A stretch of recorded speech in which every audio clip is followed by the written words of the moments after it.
Hi friends, welcome to Vennela sweet home. అందరూ ఎలా ఉన్నారండి? ఇవాళ ఏదైనా వెరైటీగా, టేస్టీగా, హెల్తీగా బ్రేక్ఫాస్ట్ ఏదైనా చేయాలనుకుంటున్నారా? అలాగే ఇది బ్రేక్ఫాస్ట్గా తీసుకోవచ్చు, అలాగే స్నాక్స్గా కూడా తీసుకోవచ్చు అండి. చాలా అంటే చాలా రుచికరంగా ఉంటుంది. చాలా తక్కువ సమయంలో చాలా ఈజీగా చేసుకోవచ్చు. చాలా అంటే చాలా తక్కువ ఐటమ్స్ చేసుకోవచ్చు అండి.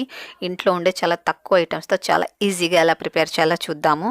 ముందుగా దానికి ఒక బౌల్ తీసుకొని ఇందులో 1 కప్పు గోధుమ పిండి వేసుకోవాలి. ఇందులో తగినంత సాల్ట్ వేసుకొని ఇదంతా ఒకసారి బాగా కలుపుకోవాలండి. పిండికంతా సాల్ట్ పట్టేటట్లు కలుపుకున్న తర్వాత ఇందులో కొద్దిగా నీళ్ళు పోసుకుంటూ చపాతీ ముద్దలాగా మిక్స్ చేసుకోవాలి. చాలా రుచిగా ఉంటుందండి. ఒక్కసారి టేస్ట్ చేశారంటే ఇంకెప్పుడైనా సరే ఇలాగే చేసుకొని తినాలనిపిస్తుంది. మీ ఇంట్లో వాళ్ళు కూడా ఇలాగే చేసి పెట్టామని మరీ బతిమలాడతారండి. పిండిలా చపాతీ ముద్దలా కలుపుకొని మూత పెట్టుకొని పక్కన ఉంచుకోవాలి. ఇప్పుడు స్టవ్ వెలిగించుకొని ఒక పెనం పెట్టుకొని ఇందులో 2 టేబుల్ స్పూన్లు ఆయిల్ వేసుకోవాలి. ఆయిల్ కాస్త వేడెక్కిన తర్వాత ఒక 2 ఆనియన్స్ ఇలా సన్న కట్ చేసుకొని వేసుకోవాలి. ఇలా చిన్న కట్ చేసుకున్నారనుకోండి త్వరగా ఫ్రై అయిపోతుంది. ఇదంతా బాగా ఇలా కలుపుతూ ఫ్రై చేసుకోవాలి. మీడియం ఫ్లేమ్లో ఉంచుకొని వీటిని ఫ్రై చేసుకోవాలి.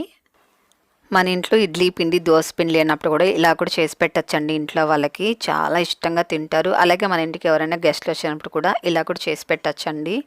చాలా సింపుల్గా, చాలా టేస్టీగా చేసి ఇవ్వచ్చు. ఇప్పుడు ఇందులో కాస్త ఆనియన్ వేగిన తర్వాత కొద్దిగా అల్లం వెల్లుల్లి పేస్ట్ వేసుకోవాలి. మీ దగ్గర అల్లం వెల్లుల్లి పేస్ట్ లేకపోయినా కూడా పర్వాలేదండి. కొద్దిగా అల్లము అలాగే వెల్లుల్లి తురుముకొని కూడా వేసుకోవచ్చు. అలాగే ఇందులో కొద్దిగా పసుపు, కొద్దిగా ధనియాల పౌడర్, తగినంత కారం వేసుకోవాలి. కొద్దిగా గరం మసాలా కూడా వేసుకొని తగినంత సాల్ట్ కూడా వేసేసుకొని ఇదంతా బాగా కలుపుతూ ఫ్రై చేసుకోవాలండి. మనము ఇలా కారం పొడి అన్నీ వేసిన తర్వాత సిమ్లో ఉంచుకొని వీటిని ఒక 2 నిమిషాల పాటు బాగా వేయించుకోవాలి. పచ్చి స్మెల్ అంతా పోయేంత వరకు కారపొడి అంతా కూడా ఇలా బాగా వేయించుకోవాలండి. అప్పుడే బాగా టేస్టీగా ఉంటుంది. చూడండి, ఒక 2 నిమిషాల పాటు ఇలా వేగిన తర్వాత ఇందులో సన్నగా కట్ చేసుకుని కొత్తిమీర వేసుకోవాలి. ఇదంతా మరొక నిమిషం పాటు కలుపుకుంటే సరిపోతుంది. ఓకే అండి, ఇప్పుడు స్టవ్ ఆపేసుకొని దీన్ని బాగా చల్లారపెట్టుకోవాలి.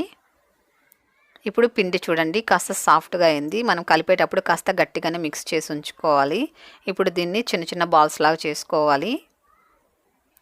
ఇప్పుడు కొద్దిగా పొడి పిండి చల్లుకొని చపాతీలాగా రుద్దుకోవాలి. దీన్ని మరీ ఎక్కువ మందంగా ఉండకూడదు, అలాగని ఎక్కువ పలచగా ఉండకూడదండి. కాస్త మీడియంగానే ఇలా చపాతీలాగా చేసుకోవాలి.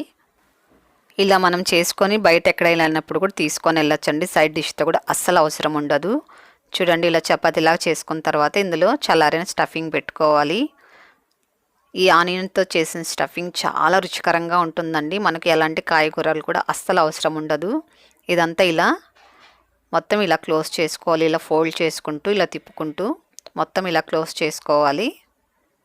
ఇదంతా ఇలా క్లోజ్ చేసుకున్న తర్వాత పైన పిండిని ఇలా తీసేసుకోవాలండి. ఎక్స్ట్రా పిండి ఉంటుంది కదా, దాన్ని తీసేసుకోవాలి. ఇప్పుడు లైట్గా ఇలా ప్రెస్ చేసుకుంటే సరిపోతుంది. మిగతా అన్నీ కూడా ఇలాగే చేసి తీసుకోవాలి. ఇప్పుడు అన్నీ చేసి ఉంచుకున్నాం కదండి, వీటిని పక్కన పెట్టుకొని ఒక ఇడ్లీ ప్లేట్ తీసుకోవాలి.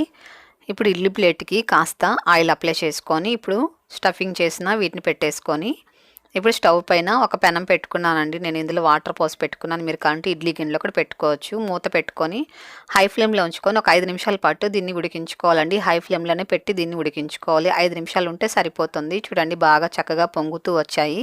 అలాగే చక్కగా కుక్ అయిందండి పిండి అంతా కూడా. ఇప్పుడు స్టవ్ ఆపుకొని వీటిని పక్కన పెట్టుకొని చల్లార పెట్టుకోవాలి. కాస్త చల్లగైన తర్వాత ఇప్పుడు వీటిని తీసుకొని పక్కన ఉంచుకోవాలి. ఇప్పుడు స్టవ్ వెలిగించుకొని ఒక ప్యాన్ పెట్టుకొని 1 టేబుల్ స్పూన్ ఆయిల్ వేసుకోవాలి. ఇందులో కొద్దిగా ఆవాలు అలాగే కట్ చేసుకున్న కొద్దిగా కొత్తిమీర, కరివేపాకు కూడా వేసుకొని మీడియం ఫ్లేమ్లో ఉంచుకొని వీటిని ఒక్కొక్కటి ఉంచుకొని ఫ్రై చేసుకోవాలి. ఇలా మనం తాలింపు పెట్టుకొని వీటిని ఫ్రై చేసుకున్నాం అనుకోండి, చాలా అంటే చాలా బాగుంటుందండి. మొత్తం ఆయిల్లో ఫ్రై చేస్తే ఒకలాగా ఉంటుంది టేస్ట్. ఇలా పోపు పెట్టుకొని ఇందులో మనం ఫ్రై చేసుకున్నామంటే చాలా బాగుంటుందండి. ఒకసారి ఇలా ట్రై చేసి చూడండి, చాలా నచ్చుతుంది మీకు. ఇప్పుడు ఒకవైపుకి తిప్పుకోవాలి. కాస్త ఫ్రై అయిన తర్వాత ఇలా తిప్పుకోవాలండి. మనం ఉడికించాం కాబట్టి ఎక్కువ టైం కూడా తీసుకోదండి ఫ్రై అవ్వడానికి.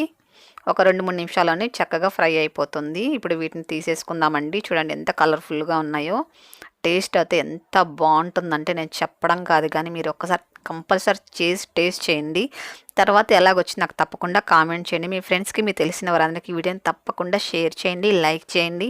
మొదటిసారి మీరు కనుక మన ఛానల్ చూస్తున్నట్లయితే ఇప్పుడే సబ్స్క్రైబ్ చేసుకోండి. అలాగే పక్కన ఉన్న బెల్ ఐకాన్ ప్రెస్ చేయండి. ఆల్ అనే ఆప్షన్ వస్తుంది, దాన్ని కూడా ప్రెస్ చేశారంటే నేను పెట్టే ప్రతి ఒక్క కొత్త వీడియో మీకు నోటిఫికేషన్గా వస్తుంది. మరొక మంచి వీడియోతో మళ్ళీ కలుద్దాం.